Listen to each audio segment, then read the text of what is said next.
It was just after 2 a.m. when a quiet neighborhood was interrupted by a call to emergency dispatch. The man on the line sounded shaken. He told the operator he had heard shouting coming from the house next door. At first, he assumed it was just an argument, but then he heard a loud crash followed by sudden silence.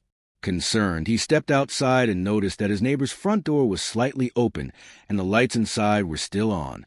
Something felt wrong. He didn't feel safe going inside, so he called the police. Officers arrived within minutes and found the caller waiting outside. He pointed them toward the house and repeated what he had heard. Inside, investigators quickly discovered a shocking scene. The homeowner had been killed.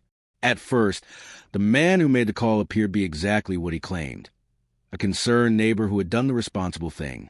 He answered questions calmly and offered to help investigators however he could.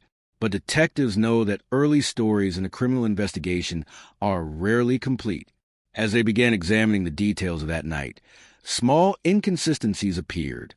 The timeline felt unclear, and certain parts of the neighbor's story didn't match what investigators were finding inside the home.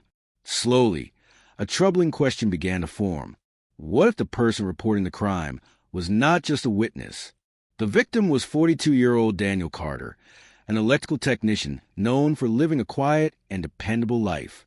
He had lived in the same suburban home for nearly a decade and was well known in the neighborhood as someone who helped others with repairs and small problems. Daniel lived alone but maintained friendly relationships with many nearby residents, including the man who lived directly next door, Mark Reynolds. Mark was more outgoing than Daniel and often spoke with neighbors while working outside his home. The two men were not close friends, but they interacted regularly. They borrowed tools from each other and kept an eye on each other's houses when one of them was away. Nothing about their relationship had ever seemed unusual. According to Mark's initial statement, he had been awake watching television when he heard Ray's voices coming from Daniel's house sometime around 2 in the morning. He said the argument sounded intense, followed by a loud crash. After the noise stopped, he went outside to check and noticed Daniel's door open. That was when he called police. Inside the house, investigators found signs of a struggle in the living room. Furniture had been knocked over, and a lamp lay shattered across the floor. But something immediately stood out to detectives. Nothing appeared to be missing. Daniel's wallet, phone, and electronics were untouched. There were also no signs of forced entry, suggesting Daniel either knew the person who entered his home or allowed them inside willingly. Detectives began building a timeline of Daniel's final hours using phone records and neighborhood cameras. The first inconsistency appeared quickly. Mark claimed the argument happened around 2 in the morning, but Daniel's phone showed no activity after 11:30 p.m., suggesting something may have happened earlier. Other neighbors reported hearing nothing unusual that night. Security cameras from nearby homes provided another clue. Footage recorded around midnight showed a figure moving between Mark's property and Daniel's house. While the image was unclear, the direction of movement raised questions.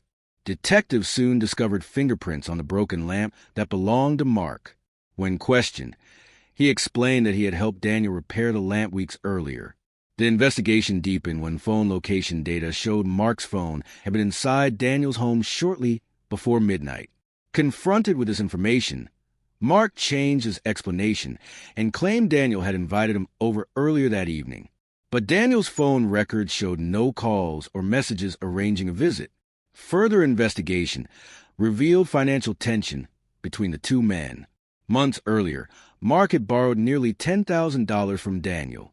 Recent messages showed Daniel had begun asking for the money back more directly. The final breakthrough came during a search of Mark's home. Investigators discovered shoes in his garage with small fragments of glass embedded in the soles. Testing showed the glass matched the broken lamp from Daniel's living room. The tread pattern also matched footprints photographed at the scene. Detectives now believe the confrontation began as an argument about the debt. At some point, the argument escalated into a struggle, and Daniel was killed during the altercation. Realizing what had happened, Mark returned home and waited before calling police, hoping to present himself as a concerned neighbor who discovered the scene. Mark Reynolds was arrested and later convicted after prosecutors presented a full timeline of evidence, including the surveillance footage, phone data, and forensic findings. For Daniel Carter's family, the verdict brought some measured justice, though it could never replace the loss they experienced. Investigators say the case is a reminder that those who appear most helpful at the start of an investigation sometimes attempt to control the narrative.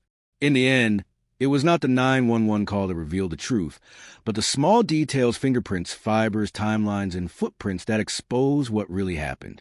Sometimes the person who reports a crime is exactly who they claim to be, and sometimes they are hiding the truth.